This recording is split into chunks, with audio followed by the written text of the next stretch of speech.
arriver, il y a toujours un effet de renouveau, d'espoir. La nature s'éveille, enfin bref, tout ça nous met en joie, enfin en tout cas la plupart d'entre nous, même si pour l'instant sur la Bretagne, le printemps n'a pas encore pointé le bout de son nez. Mais bon, c'est normal. La Bretagne, c'est comme ça. C'est plein de surprises. Alors, je voulais vous remercier pour tous vos messages adorables. Je sens que certains ont senti que j'avais un petit coup de mou là, en ce début d'année, et donc m'ont envoyé plein d'encouragements, plein de mots gentils. Écoutez, merci pour tout ça, hein. Merci pour tout ça. Alors, on va démarrer avec le premier signe, forcément. Alors, pour ce mois-ci, je vais continuer un petit peu comme je le faisais le mois dernier sur le mode de tirage, avec la vie professionnelle, la vie sentimentale, la vie matérielle et la surprise. Mais j'ai mis des nouveaux jeux, notamment l'oracle bleu, celui-ci que je trouve, je sais pas, qui m'inspire bien, l'oracle bleu que je connaissais absolument pas. J'ai d'ailleurs même pas lu la notice, je ne sais même pas comment il se pratique. Moi, de toute façon, les jeux, je les pratique toujours un peu à ma façon. Et puis, un autre jeu qui m'a été offert par une amie qui s'appelle, merci Nadia d'ailleurs, hein, je peux la citer, l'oracle de la flamme d'Ankara, comprendre et libérer ses blocages émotionnels et amoureux. Voilà, un très bel oracle aussi. Donc, on va utiliser ces deux jeux-là. Et voilà, et j'espère que vous aurez tous de très belles guidances pour ce mois de mars. Bon, donc sans surprise, la balance, dernier signe, j'espère que vous aurez une belle guidance. Alors, pour le mois de mars, pour les balances, allez, hop, celle-là. Chaos et conflit, bon bah ça commence bien. Chaos et conflit, le chiffre 33 qui nous ramène au 6, bah oui le 6, j'en parle longuement sur la vidéo qui s'appelle 2022 puisqu'on est en année universelle 6. Bon, donc, écoutez, on va voir, hein, on ne va pas s'affoler. On va regarder avec le tarot. Alors, des fois, ça commence pas bien, ça se termine bien. Ah, bah là, il y en a deux. Allez, pour les balances. Pour les balances. Je voudrais un message. Allez, on va faire comme ça. Hop. Et on a la reine d'eau. Tendre, compréhensive, patiente, aimante. Vos relations atteignent un nouveau stade. Fiez-vous à votre intuition. Prenez soin d'autrui et de vous-même. Alors peut-être que vous allez devoir gérer des conflits environnants. C'est possible. Puisque là, vous apparaissez sous les traits de la reine d'eau. La reine d'eau, c'est la reine de coupe hein, dans le jeu de tarot. Et la reine de coupe, c'est quelqu'un de particulièrement bienveillant, particulièrement à l'écoute, qui n'aime pas les conflits, qui peut effectivement être dans la conciliation, qui va essayer de faire en sorte que tout le monde s'entende, de rétablir l'harmonie. Donc les conflits ne vous concernent peut-être pas directement. Donc on va découvrir ça maintenant avec les différents petits paquets que je vais faire, là, comme le mois dernier, avec la vie professionnelle et sociale, la vie matérielle et financière, la sphère affective et sentimentale, et puis la surprise. Donc, je prépare tout ça et je vous retrouve dès que j'aurai fait tous mes petits tas. Alors, on va commencer par le domaine professionnel ou social. Et on a ici la carte de l'égoïsme, Mars en Lion. Alors, Mars en Lion, Mars est une énergie de... Alors effectivement, ça peut être une énergie de conflit. Et puis le lion aime bien être mis en avant, il aime bien qu'on le remarque. Donc vous pouvez peut-être être au cœur, ou soit assister, soit être au cœur d'une rivalité professionnelle peut-être, où chacun essaye de tirer la couverture à soi. C'est possible. Ou alors soit vous assistez à ça au sens où vous voyez ça autour de vous, soit vous en êtes au cœur. on va voir. Alors ici, on a les amoureux. Les amoureux, ça ramène à une question de choix aussi, hein, de devoir faire un choix. Donc j'ai l'impression, c'est marrant, ça fait un peu comme tout pour la vidéo des lions, comme si vous étiez, comme si vous deviez trancher, comme si vous vous retrouviez pris en fait au milieu d'une querelle et qu'on vous demande de choisir entre tel groupe ou tel autre, telle personne ou telle autre, comme s'il y avait un choix un peu difficile à faire et vous vous la retrouvez un peu en otage entre deux, on va dire, deux forces qui s'affrontent ou deux personnes qui s'opposent. Bon, alors qu'est-ce qu'on a d'autre ici? La ville. Donc ça peut être au cœur de l'entreprise, hein. La ville, ça peut être une analogie à l'entreprise.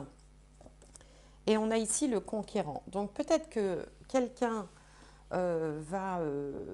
alors soit quelqu'un de nouveau va arriver un peu en terrain conquis, hein, dans votre domaine professionnel ou dans votre vie sociale, et du coup va chercher un peu à tirer la couverture à lui, ce qui peut provoquer effectivement quelques grincements de dents, on va dire, autour, et la nécessité de faire un choix ou de prendre parti ici avec les amoureux.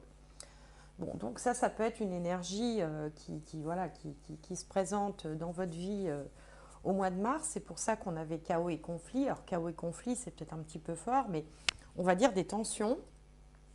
Mais on voit également que votre réaction va être d'essayer de ménager tout le monde, hein, d'essayer de rapporter de l'harmonie. Puis bon, la balance, c'est quand même la championne de l'harmonie. Elle a horreur des conflits, justement, la balance. Donc, comme elle n'aime pas ça, si elle est prise comme ça dans un conflit, elle va essayer un petit peu de concilier tout le monde, d'apporter la paix. C'est marrant, c'est très similaire à ce qui se passait pour les lions. Alors, on va regarder du côté matériel et financier. Donc là, on a la carte de l'héritage. Saturne en scorpion.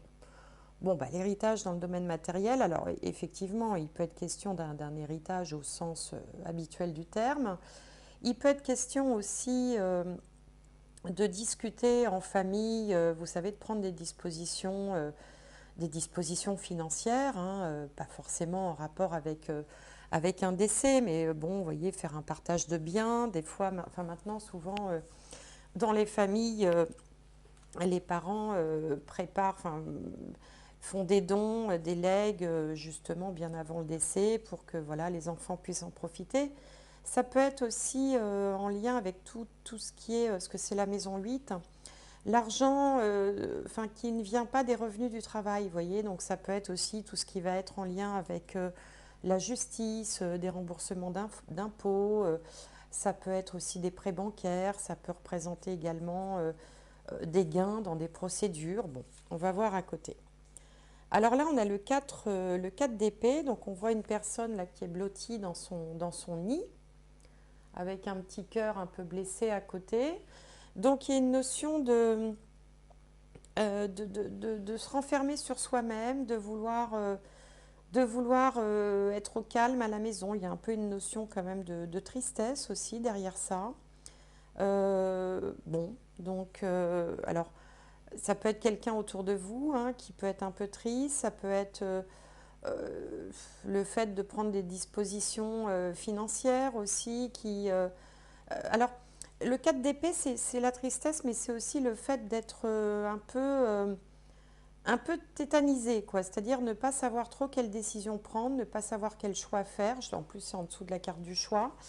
D'être un petit peu observateur finalement, de faire un pas en arrière et de laisser les choses se faire sans prendre parti, justement. Alors ici, on a l'illusion et là, on a le temple. L'illusion, le temple.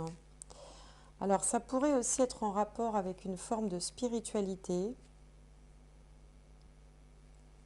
Euh, le temple, c'est quelque chose de sacré aussi, hein, quelque chose de sacré. L'illusion, ça peut être en lien avec tout ce qui est l'au-delà, la spiritualité. Bon, j'avoue que là, je sèche un petit peu. Bon, ça peut faire référence aussi à des obsèques, hein, au sens premier du terme, hein, assister à des obsèques, puisqu'on a bon, l'héritage, la tristesse, l'au-delà.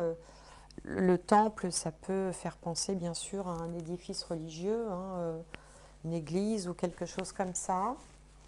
Euh, on peut aussi, alors si autre chose me vient également, on peut aussi être un petit peu plus prudent, un peu plus conservateur, parce que l'héritage, c'est également un côté conservateur dans la façon de gérer ses finances. Peut-être que vous avez eu des dépenses imprévues dans les temps passés et que du coup, il y a peut-être quelque chose qui vous inquiète et qui vous invite à protéger. Vous voyez, le temple, c'est sacré, on protège. Là, elle se protège dans son nid.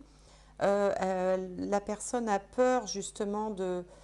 Parce que l'illusion, c'est en rapport avec Neptune, et puis Neptune, c'est les choses qui ne sont pas bien, bien cadrées, bien enfermées. Donc ça peut aussi être en lien avec des dépenses ou avec une fuite, si vous voulez, dans l'argent, comme s'il y avait quelque chose, comme s'il y avait une fuite.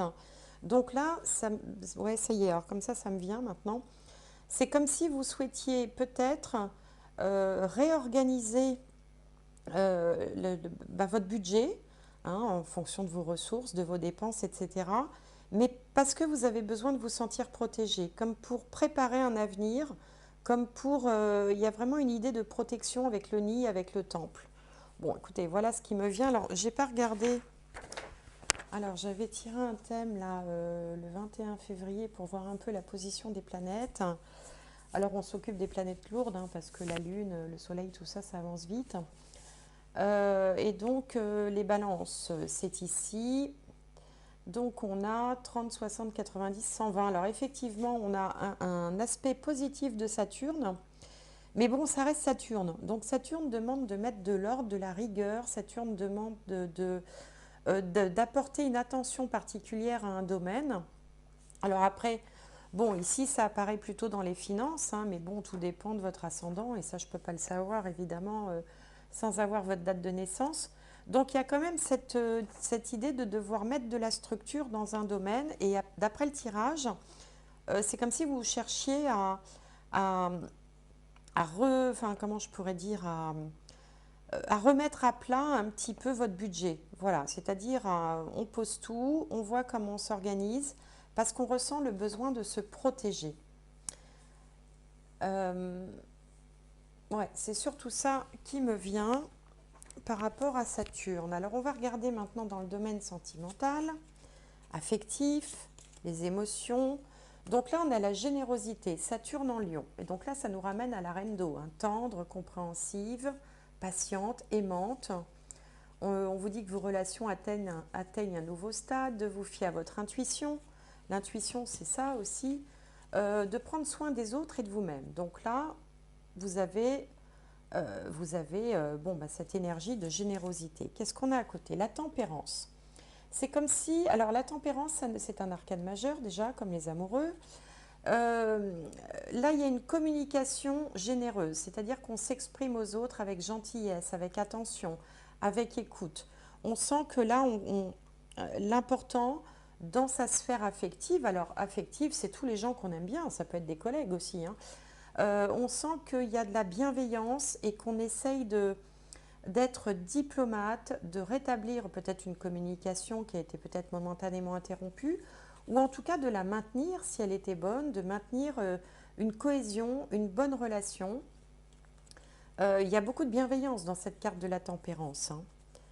Alors qu'est-ce qu'on a? Le mariage céleste. Alors le mariage céleste, évidemment, ça peut faire référence à la personne. Alors si vous avez quelqu'un dans votre vie, hein, par exemple, on sent qu'on est sur une relation qui peut être, enfin, importante, hein, une relation qui compte, hein, dans la vie. Le mariage céleste, il y a cette idée de céleste, justement, du ciel. Là, on a la montagne. Alors, la montagne, ça peut vouloir dire deux choses. Soit ça peut représenter un obstacle temporaire, parce que par exemple, dans le petit le Normand, le mont, la carte du mont représente une difficulté. Mais dans d'autres jeux, ça représente aussi une progression, puisque la montagne, il y a le sommet de la montagne. Donc là, j'ai le sentiment que dans le domaine sentimental, voilà, sans faire de jeu de mots, les choses sont plutôt fluides, elles sont plutôt harmonieuses et elles vont même en s'améliorant. D'ailleurs, on vous disait, vos relations atteignent un nouveau stade, vous voyez.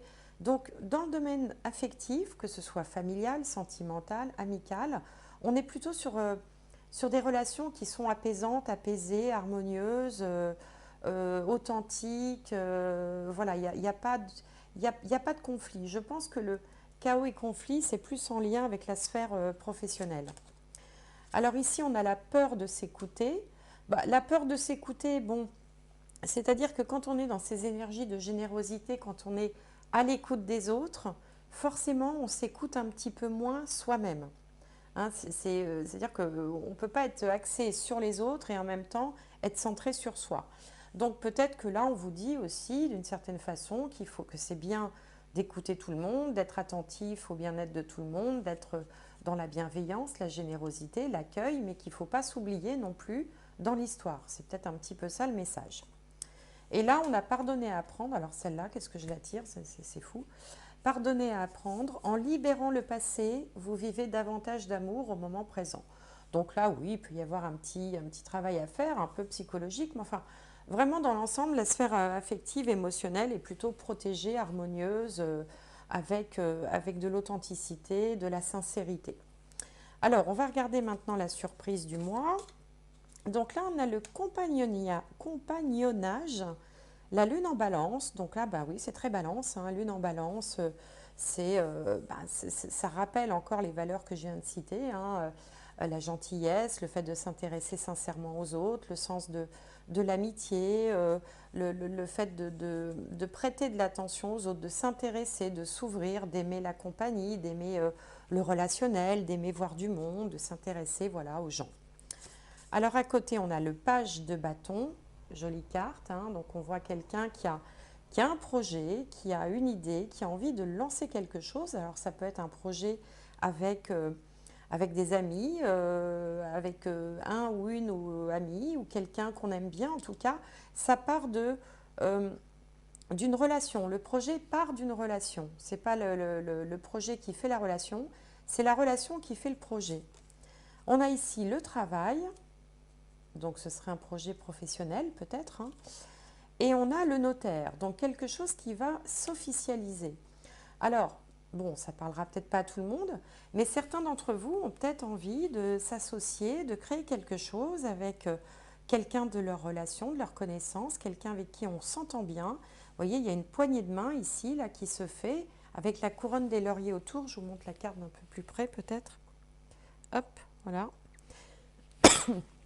Donc on a une association, on a peut-être l'envie de créer quelque chose en collaboration avec quelqu'un dans le domaine du travail ou de la vie sociale, hein, si on ne travaille plus, et d'officialiser ça, enfin de donner, la carte du notaire ici donne un côté officiel, hein. Alors ça peut être dans les statuts d'une entreprise, d'une auto-entreprise, ça peut être aussi créer une association tout simplement, donc à plusieurs ou avec quelqu'un, parce que l'idée est venue d'une relation qui fonctionne bien. Donc voilà, ça peut être ça la surprise. Alors ça peut être une petite chose, hein, on peut créer un club, j'en sais rien, moi de majorette, hein, si on veut, hein, c'est pas forcément...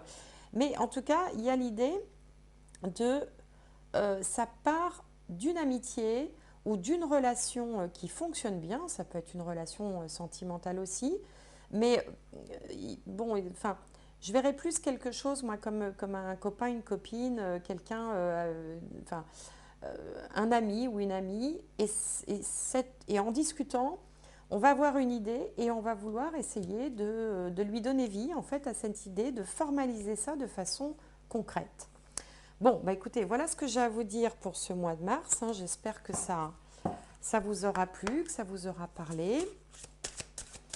Alors, on va tirer une dernière carte. Alors, comme d'habitude, je vous invite à aller voir votre signe ascendant, signe lunaire, signe solaire si jamais la balance n'est pas votre signe solaire, Si vous ne savez pas, vous pouvez m'envoyer un mail. La gratitude. La gratitude est le chemin qu'emprunte la prospérité et le succès pour venir à votre rencontre. Vous voyez, la gratitude, c'est aussi, c'est également, enfin, la gratitude, c'est quand on admet, on reconnaît que des bonnes choses viennent à nous, et quand, à nous ou à vous, et quand on est dans la bienveillance, dans l'ouverture, forcément, on est aussi, c'est une forme de gratitude. Et donc, ça va attirer à vous du succès, de la prospérité, des choses agréables, des amitiés, enfin voilà, des moments de partage, de plaisir. Donc, c'est une très belle carte, la gratitude. Et donc, je vais tirer une dernière carte. Allez, pour les balances. Le lys. Abandonne-toi à la pureté de ce que tu ressens. Partage la sincérité de tes sentiments. La simplicité est un doux miel parent tout fiel. Voilà. C'est-à-dire que quand il y a un petit peu des heurts, des tensions, des conflits autour de soi, essayez de mettre de la bienveillance, de la gentillesse là-dedans. Ça apaise, ça peut apaiser le conflit. Hein, c'est ce qu'on vous dit. La simplicité est un doux miel parent tout fiel. Donc voilà, le lys, la pureté, la sincérité, l'authenticité. Eh bien écoutez, amis Balance, j'espère que cette guidance vous aura apporté quelque chose, que ça vous aura plu. N'hésitez pas à partager, à mettre des petits j'aime, à commenter, à vous abonner. J'ai remarqué que 75% des gens qui me suivent régulièrement ne sont pas abonnés. Alors si vous voulez me faire un petit plaisir, eh bien, vous pouvez vous abonner, voilà. Et puis je vous souhaite un excellent mois de mars. Je vous souhaite de bien vivre les énergies du printemps, le renouveau. Portez-vous bien, gardez les énergies autres. Merci de m'avoir suivi et à très bientôt.